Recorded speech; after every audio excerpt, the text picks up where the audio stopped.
বন্ধুগণ, সবাইকে শুভেচ্ছা। দেখুন, একটা গুরুত্বপূর্ণ খবর। ইরানে সম্ভাব্য পারমাণবিক হামলার জন্য প্রস্তুত হচ্ছে জাতিসংঘ। ঠিক আছে, এখন দেখেন এটা আসলে কি অবস্থায় চলে গেছে। আমেরিকা ইরান যুদ্ধ, এটা গায়ে পড়ে একটা যুদ্ধ, যেখানে তারা তৈরি করেনি, পরমাণু অস্ত্র তৈরি করেনি, এনরিচমেন্ট করছে। এবং সর্বশেষ যে বৈঠকে সুইজারল্যান্ডে যে প্রস্তাবটা ছিল, সেই প্রস্তাবে ছিল যে আব্বাস আরাকচি ইরানের পররাষ্ট্রমন্ত্রী প্রস্তাব দিয়েছিল যে আমরা পরমাণু ইউরেনিয়াম 1.5% এনরিচ করব, যেখানে পরমাণু অস্ত্র তৈরি করতে দরকার হয় 85 থেকে 90%।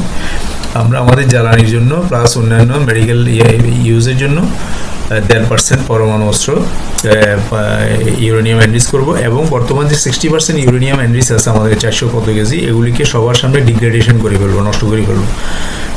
হ্যাঁ, ডিগ্রেডেশন করে এটার মাত্রা আরও কমায় নিয়ে আসবে, অথবা একেবারে নষ্ট করে ফেলবে তাদের উপস্থিতি, এর উপস্থিতিতে। এখন তারা ইরানের যে ক্ষেপণাস্ত্র, এটা আমেরিকান ক্ষেপণাস্ত্রের চাইতেও ভালো, ইসরায়েলের ক্ষেপণাস্ত্রের চাইতেও ভালো।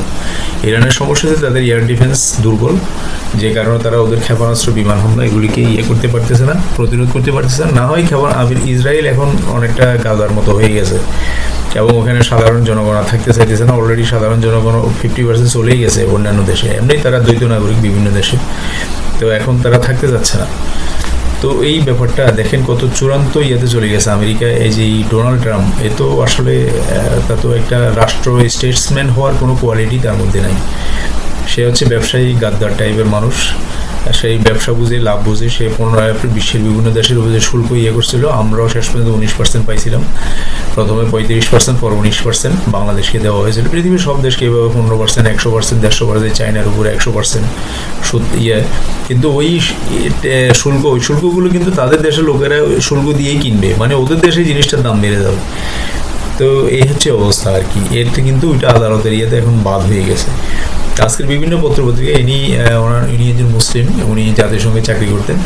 তো উনি বলছে যে ইরানের সম্ভাব্য পারমাণবিক হামলার জন্য প্রস্তুত হচ্ছে জাতিসংঘ কি করবে? জাতিসংঘ তাদেরকে বলছে যে কি, জাতিসংঘ আমেরিকাকে বলতেছে না তুমি পরমাণু অস্ত্রের প্রস্তুতি নিও না, পরমাণু হামলা করবে না।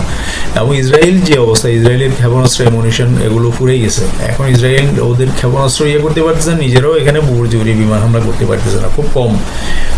ডেলি একটা করতে পারে কিনা সন্দেহ আছে, ডেলি একটা করে, বা অনেক সময় একটার বেশি করে, বা 2টা করলে করে, বা আবার গ্যাপ যায় কোনো দিন। তো এটা হচ্ছে।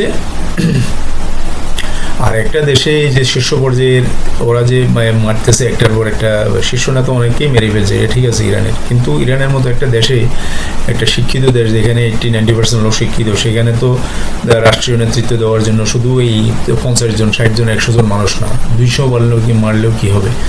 হ্যাঁ, তারা কি এখানে হয়ে যাবে? এদের নেতৃত্ব কি শূন্য হবে? ইয়াং জেনারেশন যারা যাবে, আরও ইয়াং জেনারেশন আরও লেটেস্ট মানসিকতা নিয়ে নেতৃত্বে চলে আসবে। ওরা 8-10 জন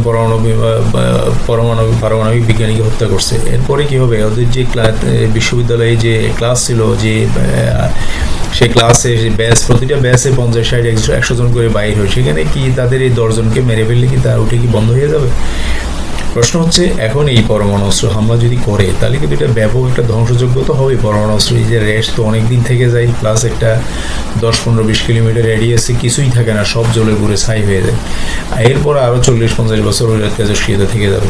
তো এটাকে প্রতিরোধের উপায় কি? প্রতিরোধের উপায় এখন কিছুই করা যাচ্ছে না। প্রতিরোধের উপায় হচ্ছে, এখন যদি করতে পারে, ইরান যদি পরমাণু অস্ত্র নিজেরা তৈরি করতে পারে। এখন ইরান কি ইতিমধ্যে করে ফেলছে কিনা? হ্যাঁ, ইরান ইতিমধ্যে পরমাণু অস্ত্র অনেকে ধারণা করছে। আর যদি পরমাণু অস্ত্র তৈরি করা নাই করে, তাহলে তারা এভাবে যুদ্ধ করার কারণ যুদ্ধ তো ওরা যখন হারতে যাবে, তো ইরান যদি নিজেরা হারতে চাইলে তো ওরা ইরানের উপর পরমাণু অস্ত্র মারবে, এটা তো আগেই বোঝার দরকার ছিল। আর ইরান যদি হেরেই যায়, বুঝে যে আমরা হেরে যাবো, তাহলে যুদ্ধে জড়ানোই দরকার ছিল না, সব কিছু মেনে নেওয়াই ছিল।